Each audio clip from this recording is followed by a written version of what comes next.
Sori, ada Zalbi dan Fitra. Di sini kami akan mewawancarai UMKM yang berbisnis di bidang fashion wanita. Lalu perkenalkan, ini ada narasumber kita. Perkenalkan, nama saya Gumilar Budi Saputra. Saya sebagai owner dari Grosir Rajut Bandung. Bagaimana AA melakukan penjualan produk menggunakan platform apa dan menggunakan iklan seperti apa? Saya di sini menggunakan dua platform. Yang pertama ada Shopee, yang kedua menggunakan TikTok Shop. Kalau dalam promosi iklan, menggunakan iklan berbayar dan iklan yang gratis. Kalau iklan berbayar itu seperti iklan kata kunci dan iklan pencarian toko. Kalau yang iklan gratis itu seperti promosi lewat video, promosi lewat afiliasi. Cuman kebanyakan saya pakainya di promosi lewat video, kemudian menggunakan ads. Dalam video itu menggunakan ads. Kalau untuk budget iklan per bulannya itu bisa mengeluarkan berapa ribu? Kalau budget iklan, kan saya main di beberapa toko ya, di Shopee ada beberapa toko, di TikTok ada beberapa toko juga. Kalau kalkulasi iklan itu sebulan sekitar 4-5 jutaan untuk iklan di marketplace ya. Karena saya mainnya cuma di marketplace aja, belum di Instagram juga, di Facebook juga. Jadi berfokus di marketplace. Tapi untuk iklan ini apakah sangat berpengaruh dengan penjualan produk ini? Iklan kalau kata kunci, strategi-strateginya dipakai dan itu pas, itu sangat berpengaruh sekali sih. Karena iklan juga bisa mendongkrak penjualan semakin banyak, karena kan pengunjung produk juga banyak. Biasanya kalau produknya pas itu penjualannya juga akan meningkat. Untuk toko ini apakah ada strategi khusus untuk melatih staff melakukan penjualan pribadi untuk pelanggan? Untuk penjualan pribadi kepada pelanggan berarti di luar marketplace mungkin ya. Kita selalu melatih yang kerja di sini untuk mempromosikan produk-produk dari Facebook, Instagram. Jadi mempromosikan produk ini semisal dari kita ada produk ini dengan harga segini, dipromosikan melalui media sosial. Ada strategi khusus nggak untuk pendekatan yang digunakan untuk memastikan pelanggan merasa dihargai?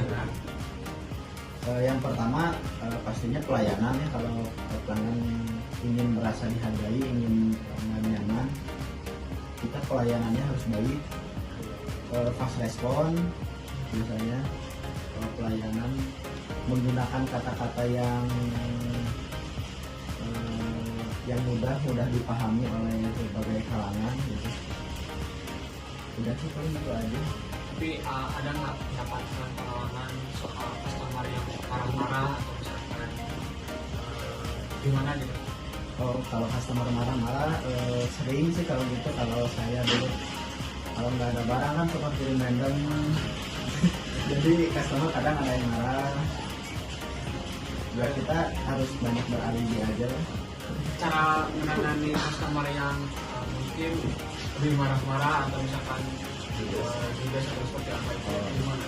Kalau menangani customer yang marah-marah mah saya biasanya kitanya harus tetap sopan,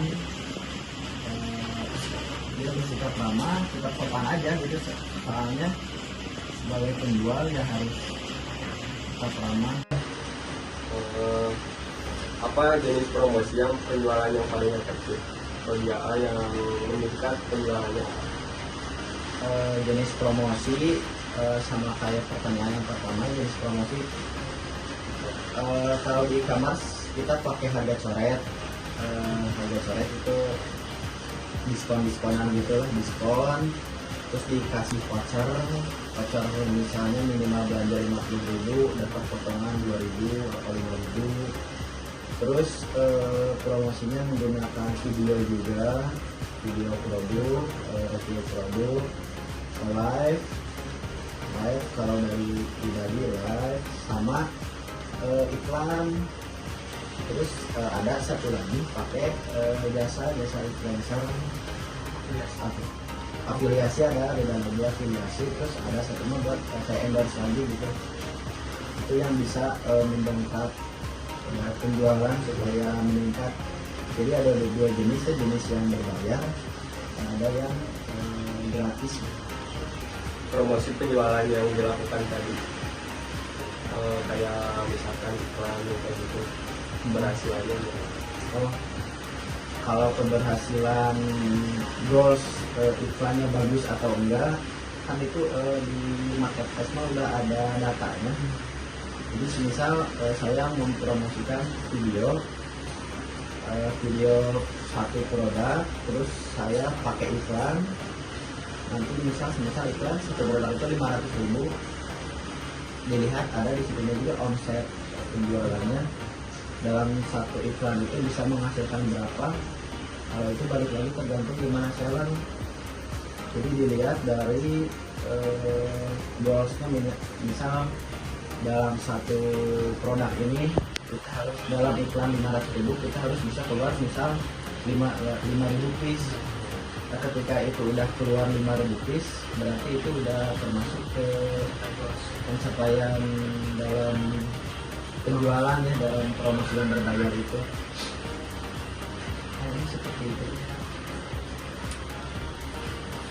Kalau untuk mengelola hubungan media dan masyarakat dalam meningkatkan visibilitas itu seperti apa? Kalau mengelola hubungan dengan masyarakat ya di media sosial, kita selalu memposting di TikTok. Jadi ketersediaan stok yang ada, misal hari ini stok yang ini sudah ready lagi, jadi kita menginformasikan bahwa stok ini udah ready, stok ini kosong. Terus kita selalu menginformasikan bahwa jadwal live, jadwal pengiriman, jadwal libur. Jadi terus diinformasikan melalui media sosial. Bagaimana bisa memastikan barang itu terjaga langkah-langkahnya, kayak misalkan dicek atau gimana barangnya bagus, sobek atau enggak. Oh iya. Kalau itu kita yang pertama harus jaga kualitasnya dari bahan bakunya. Kemudian dari kita juga ada QC kan, quality control. Jadi sebelum barang dikemas itu barang udah dicek terlebih dahulu apakah ada yang rusak atau tidak. Kalau ada yang rusak bisa dibenarkan dulu, atau rusak fatal ya masuknya ke barang sisa gitu, nantinya jadi mungkin dibuang atau dijual lagi. Jadi itu aja sih. Lalu bagaimana bisa memastikan kalau misalkan pelanggan yang beli di toko hari itu setelah barangnya datang dia tuh bisa ngasih kesan yang menyenangkan dan memberi penilaian yang bagus di Shopee atau di online? Kalau jualan di online kan barang itu nggak bisa dilihat langsung, nggak bisa dipegang langsung. Jadi sebisa mungkin kita pakai foto sendiri. Jadi produk yang dijual itu harus sama dengan foto. Terus iya, terus ditambah video produk juga, video review produk, supaya si calon customer atau si customer itu lebih yakin dengan adanya foto dan video yang asli gitu. Apalagi ditambah live gitu, kalau ditambahnya kan lebih jelas lagi. Jadi itu mungkin bisa mewakili sedikitnya dari produk itu gitu. Jadi supaya pelanggan tidak kecewa gitu. Apa menurut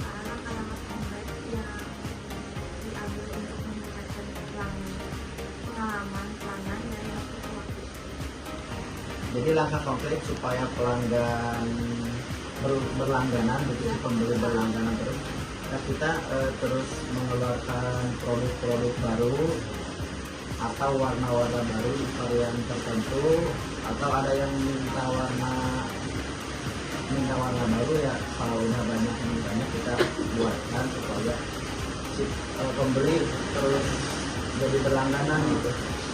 Kita juga mengeluarkan produk-produk baru supaya pembeli berlangganan gitu. Bagaimana AA menggunakan pemasaran langsung untuk menjangkau pelanggan potensial? Jadi menjangkau konsumen di tempat kebunungan, saya kan jualan di Pangalengan. Jadi karena di sana barang tuh cepat kejual secara face to face, karena warga di sana emang membutuhkan barang yang saya jual gitu, filter lanjut. Jadi pas untuk cuaca di sana. Kalau untuk produk ini lebih cocok pada fashion wanita aja atau kalau juga bisa pakai? Lebih cocoknya sih ke fashion wanita, hampir 80 sampai 90% cocoknya ke wanita, tapi ada beberapa laki-laki juga yang mungkin orangnya yang suka Korea gitu ya, beli produk ini karena mungkin ya suka aja gitu, memang dan cocok juga. Mungkin yang terakhir bisa memperlihatkan itu contoh produknya seperti apa? Oh boleh, ada lagi.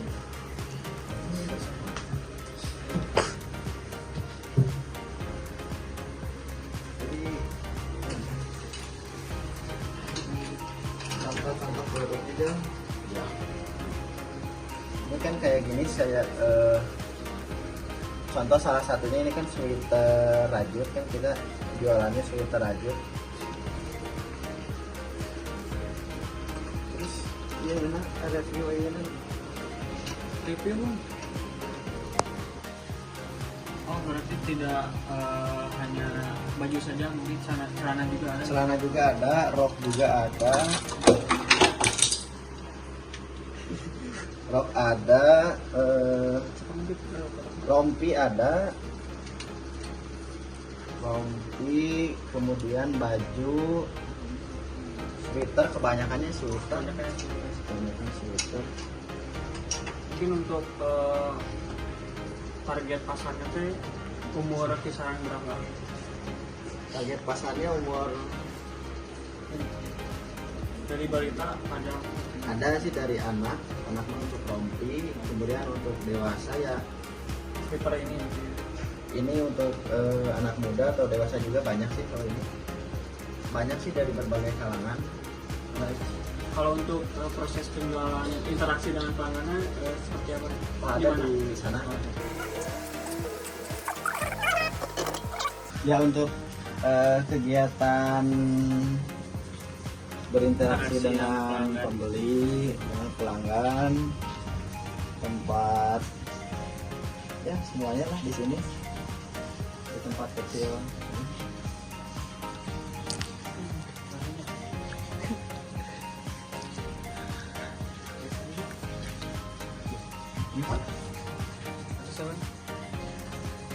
Udah juga. Terima kasih untuk Pak Agung selaku owner Fashion Rajut.